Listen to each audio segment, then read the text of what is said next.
Bonjour à tous, aujourd'hui nous allons voir comment cultiver et entretenir les fraisiers en pot. Avant de commencer, pour tout ce qui est choix du pot, choix du substrat, je vous renvoie vers ma vidéo sur le rempotage des pieds de fraises, le lien est en barre d'infos là-dessous. Premier point pour avoir de beaux fraisiers, du soleil, du soleil, du soleil. Soignez leur exposition, mettez-les au sud si possible, éventuellement à l'est ou encore mieux à l'ouest, mais surtout pas au nord en tout cas. Avec une exposition ensoleillée, on va avoir des fruits gorgés de soleil, c'est très bien, mais il faut penser aussi à apporter de l'eau aux fraisiers. Les fraisiers apprécient que la terre reste humide, alors attention, j'ai dit humide, pas détrempée. Donc on arrose régulièrement, on vérifie au besoin si la terre se dessèche ou pas en grattant un petit peu le dessus du substrat. Et surtout, on intensifie les arrosages quand il fait chaud et quand il fait soleil. Il faut savoir qu'en pot, la terre se dessèche toujours plus vite, or les fraisiers ont besoin d'eau pour produire des fruits. Pour optimiser l'arrosage, arrosez de préférence tôt le matin ou tard le soir, surtout en période chaude, ça permet d'avoir moins d'eau qui s'évapore.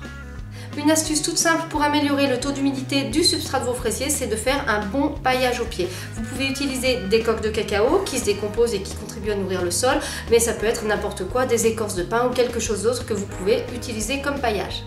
En outre, le paillage a un autre gros avantage avec les fraisiers, c'est qu'il empêche les fraises d'être en contact direct avec le sol.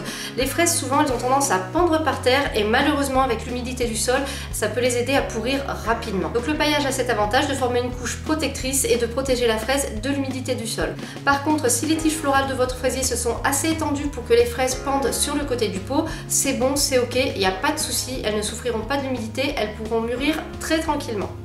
Pour obtenir une belle récolte, si votre variété n'est pas dépourvue de stolons, pensez à les couper régulièrement. Les stolons, ce sont ces tiges lancées par les fraisiers, elles sont destinées à créer un nouveau pied, c'est-à-dire que le pied mère lance une tige, au bout desquelles il y aura quelques feuilles, la tige va aller s'ancrer dans la terre au niveau des feuilles, et petit à petit ça va créer un nouveau pied qui sera à la fin indépendant du pied mère. Le problème des stolons, c'est que quand le fraisier est occupé à faire ça, il n'est pas occupé à faire des fraises. Du moins ça le ralentit au niveau de sa production de fraises, et comme en pot on n'a pas besoin que notre fraisier se reproduise, il faut absolument couper ses stolons pour lui permettre de se concentrer sur la production de fraises. Si vous respectez tous ces conseils mais que vous trouvez encore que vos fraisiers ne donnent pas assez de fruits, vous avez peut-être un problème de substrat. C'est-à-dire que vous avez peut-être planté vos fraisiers dans un substrat qui n'est pas adapté, donc qui n'est pas assez nourrissant, ou bien vous les aviez plantés l'année précédente et vous n'avez pas renouvelé la couche supérieure du substrat, si bien qu'il n'est plus assez riche pour les nourrir correctement. Alors vous pouvez tenter de régler le problème en apportant une fertilisation. Alors je ne suis pas fanat des fertilisants chimiques en général et encore moins en ce qui concerne les plantes qu'on va manger ou dont on va manger la production. Par contre, j'utilise parfois ça. Donc c'est compatible en agriculture biologique, c'est un éco-fertilisant qui va se désagréger tout seul et qui va nourrir le sol. Alors si je vous lis ce qu'il y a sur le paquet, il produit rapidement de l'humus grâce à l'action de micro-organismes spontanés. Donc c'est quelque chose d'assez naturel, donc je ne crains pas trop de me servir pour avoir un meilleur rendement au niveau de mes fraisiers. Alors je vous explique comment je l'utilise. Soit je le mets à la plantation avant de mettre mon paillage, j'en répands un petit peu sur le sol, je mets mon paillage par-dessus et ensuite je fais mes arrosages normalement. Soit si je m'aperçois d'un problème de fertilisation en cours de saison, j'enlève mon paillage, je dépose mes granulés, je remets mon paillage ou un paillage neuf éventuellement, j'arrose, je reprends mes arrosages normalement et petit à petit, ces granulés qui se décomposent vont venir nourrir le substrat de mes fraisiers. Quels sont les principaux problèmes que vos fraisiers peuvent rencontrer sur un balcon?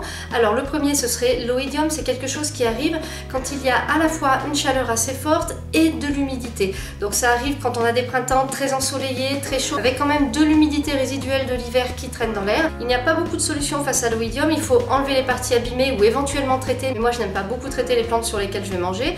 Pour faire du préventif contre l'oïdium, par contre, on peut essayer d'espacer ces plantes le plus possible parce que plus elles vont être serrées et plus l'oïdium va se répandre facilement d'une plante à l'autre. Second problème que les fraisiers peuvent rencontrer, ça va être les pucerons. Donc l'invasion de pucerons, ça arrive parfois. S'il n'y en a pas beaucoup, vous pouvez essayer de les enlever à la main, de nettoyer directement et les enlever. S'il y en a vraiment beaucoup, enlevez-les en pulvérisant une solution à base de savon noir en évitant de la pulvériser sur les fraises, bien entendu. Le meilleur conseil que je puisse vous donner, c'est de surveiller vos pieds de fraises tous les jours, maximum tous les 2 jours pour surveiller s'il y a un début de maladie ou d'invasion. Pour finir, vous vous demandez peut-être quand est-ce qu'on peut récolter les fraises. Il faut attendre qu'elles soient bien rouges, tout simplement. Alors attention, les fraises ne se conservent pas très bien, pas très longtemps. Donc si possible, récoltez-les avant de les manger. C'est encore ce qu'il y a de mieux pour bien profiter de leur saveur. Cette vidéo est maintenant terminée, j'espère qu'elle vous a plu. Si vous avez des remarques, des questions, n'hésitez pas à les poster en commentaire. Merci et à bientôt pour une nouvelle vidéo.